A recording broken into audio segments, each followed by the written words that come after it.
Gentili ascoltatori, ben ritrovati al nostro consueto settimanale di approfondimento Pianeta Oggi Reporter.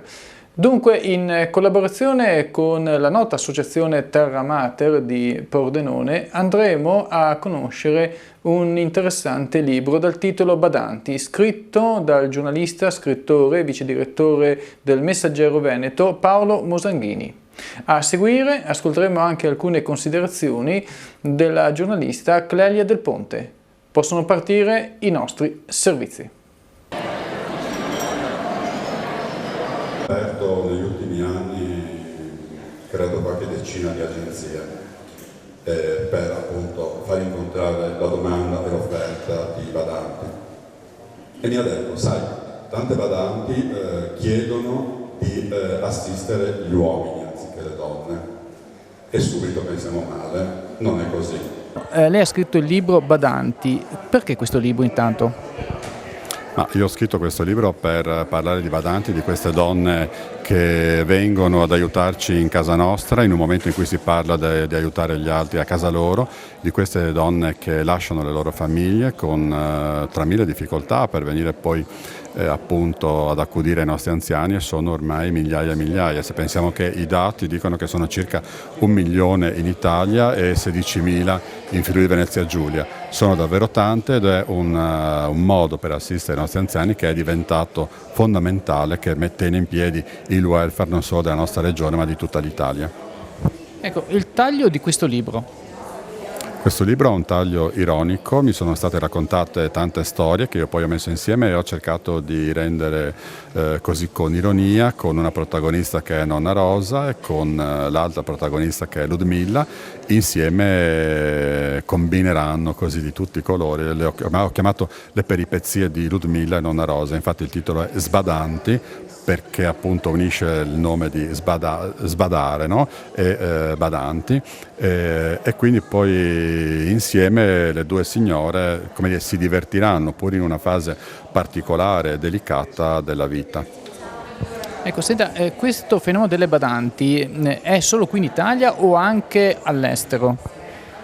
Beh, è anche all'estero, però in Italia è molto più marcato perché i posti letto nelle case di riposo sono ridotti sono minori rispetto a quelli che troviamo in altri paesi europei, e quindi il modo di sopperire a questo tipo di carenza è quello di tenere a casa l'anziano. È anche un modo per garantirgli una vita più lunga, perché comunque è ormai assodato che chi sta a casa sta meglio e vive di più, e quindi abbiamo questo tipo di figure che arrivano soprattutto dall'est, soprattutto dall'Ucraina, soprattutto dalla Polonia, dalla Romania, ma insomma cominciano ad arrivare anche da altri paesi. Ci sono badanti comunque anche che arrivano dal Nord Africa.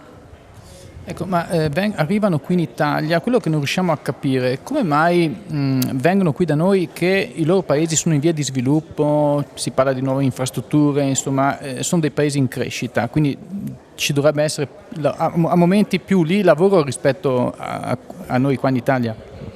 Ma questi paesi hanno la necessità di portare a casa del denaro, e quindi le badanti vengono qui anche perché qui hanno la possibilità di guadagnare in un mese quello che lì potrebbero guadagnare in 3-4 mesi. Questo è uno dei primi aspetti. Poi queste donne sono donne che hanno ormai, alcune hanno ormai un'età, sono circa sui 50 anni, e quindi il modo per immettersi nel lavoro è questo. Infatti ci sono anche molte italiane tra di loro.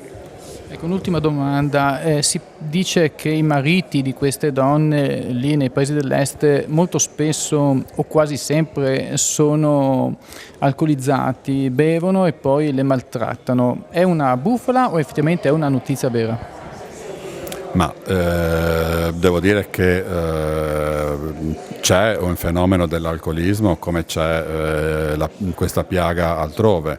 Che poi le maltrattino, e questo insomma è un tema, come dire, molto, molto delicato, al quale non mi sento di dire che avviene così. In alcuni casi magari sarà anche avvenuto, non credo e non spero sia la maggioranza. Io la ringrazio, le auguro buon lavoro e complimenti. Grazie. Allora, qui con noi abbiamo Clelia Del Ponte, giornalista, colei che ha moderato l'incontro con l'autore del libro. Dunque, so che questo lavoro è stato presentato in occasione di una importante mostra qui a Pordenone. Ce ne può parlare? Questo è stato il primo di 3 incontri che sono stati organizzati dall'assessorato alle pari opportunità del Comune di Pordenone e dal protocollo dei 50 comuni per le pari opportunità come evento collaterale alla mostra FEM 1900. Abbiamo cominciato con questo libro sulle sbadanti che parla di donne contemporanee, di alcune problematiche che riguardano donne contemporanee, donne di oggi. Proseguiremo il 20 giugno con un incontro dedicato alle donne che danno i numeri, cioè protagoniste saranno 2 donne che hanno raggiunto posizioni apicali nei campi dell'economia e della finanza, che purtroppo sono ancora rare, magari capiremo anche perché. E concluderemo il 5 luglio con un appuntamento dedicato a Nelly Bly, che fu una pioniera del giornalismo d'inchiesta. Sempre a Pordenone, ovviamente.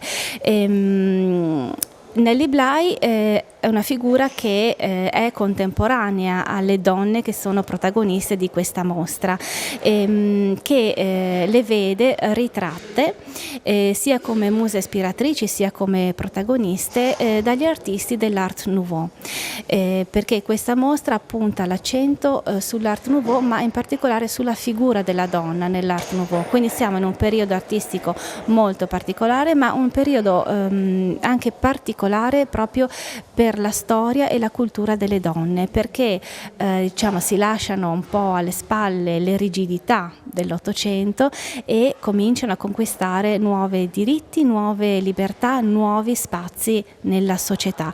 E questo questo percorso si legge proprio in maniera chiara attraverso questa mostra, delle quali per esempio sono protagoniste 3 donne incredibili dell'epoca, che furono Sarah Bernard, un'attrice a livello internazionale, Loie Fuller, una pioniera della danza, e Cléode Merod, donna bellissima che fu musa ispiratrice, ritratta in molti modi da artisti Art Nouveau.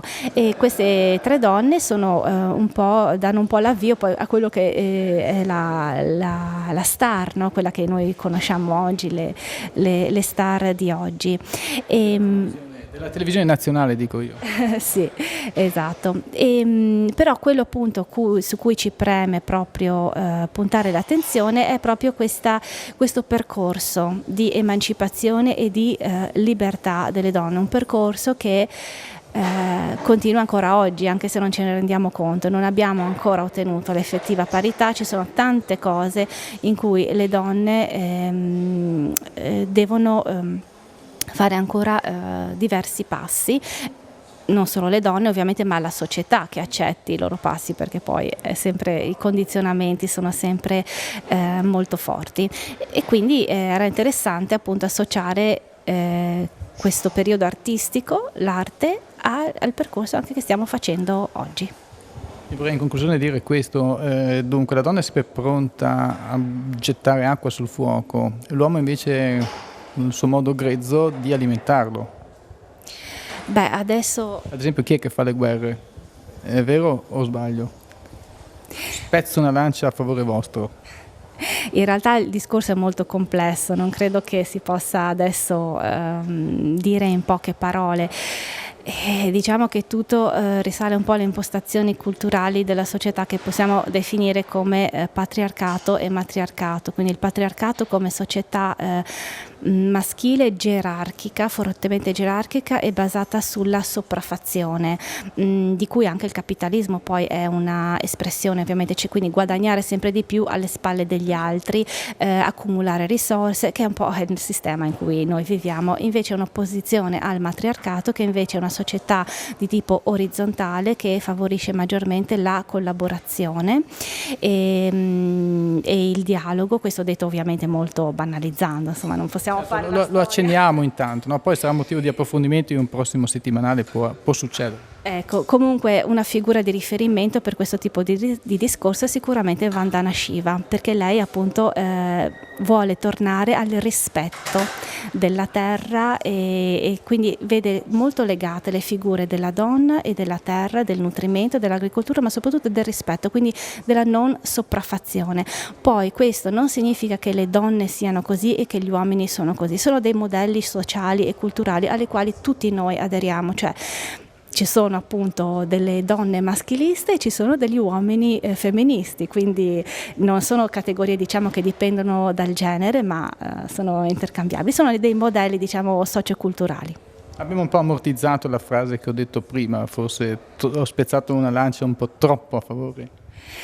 Ma no, il problema è questo, che nella nostra società la storia è stata fatta dagli uomini e spesso quando le donne appunto fanno il loro ingresso nella storia si adattano ai modelli maschili e quindi è importante invece che portino la loro diversità, qualunque essa sia ovviamente.